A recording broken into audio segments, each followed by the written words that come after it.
Ate, magkano po ulam? Dito 50. Dito naman 30.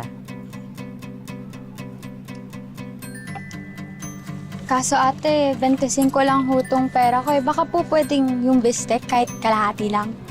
Ay, bigyan na kita ng isang order. Ayos na yung pera mo. Talaga ho?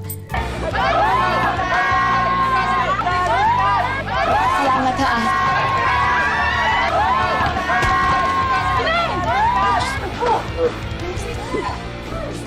Miss, okay ka lang?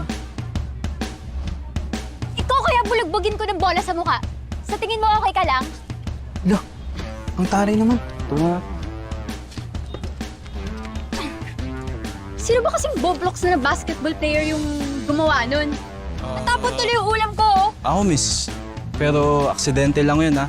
Hindi ako bobo sa basketball. Varsity nga ako sa school namin, eh. Varsity ka na sa lagay na yan. Dapat magharap na ng ibang player yung school. Teka, ang yabang mo magsalita, ah. Ano bang alam mo sa basketball?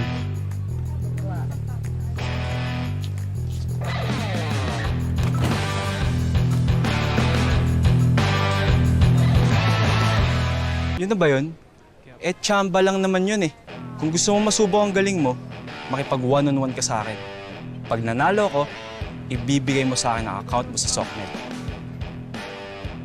Eh bakit naman ako papayag? Hindi naman kita kilala. At wala akong balak na kilalanin ka, no? Pero, pag nanalo ka, papakyawin ko lahat ng ulam dito sa kalendarya ni Talet, tapos iuwi mo na. Ampaw, baka nga wala kang pambayad eh. Talunin mo para maubos na tong paninda ko. O tara, sige! Game!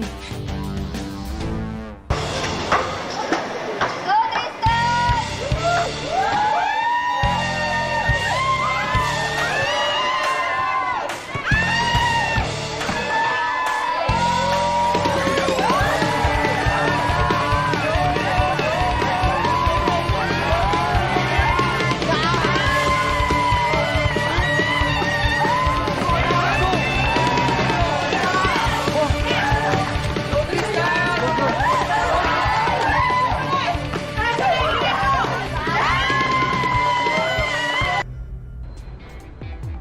Ate, pakiawin mo na yan lahat. Panalo ako.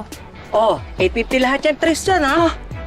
Miss, isang buong barangay yung papakainin mo? Oh, eh di ba yun yung usapan natin? Papakyawin mo lahat. Natalo ka, kaya magbayad ka. Salamat, ate. Sa dami na binili ko sa'yo, baka naman. Pwede ko nang mahingi yung Sockmed account mo. Asa ka. Bakit? May magsiselos ba?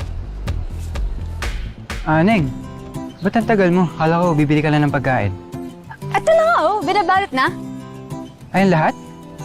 Ba't ang dami? 25 lang dala mo kanina. Ako bumili lahat sa kanya niyan. Bakit? Oy, excuse me. Napanalunan ko to sa pustahan. Hindi mo ko nilibre. Teka, sino ba to? Ginugulo ka ba na itong mga to? Hoy pre, ikaw ang asungot na bigla na lang sumusulpot dito. Pero, kung ayaw naman palang makipag-usap sa inyo ni Neneng at natalo na kayo sa pustahan, ba't di na lang kaya kayo umalis? Loko pala to eh. Uy, tara na. Tara na, Benji. Uwi na tayo. Na. Ate, salamat po.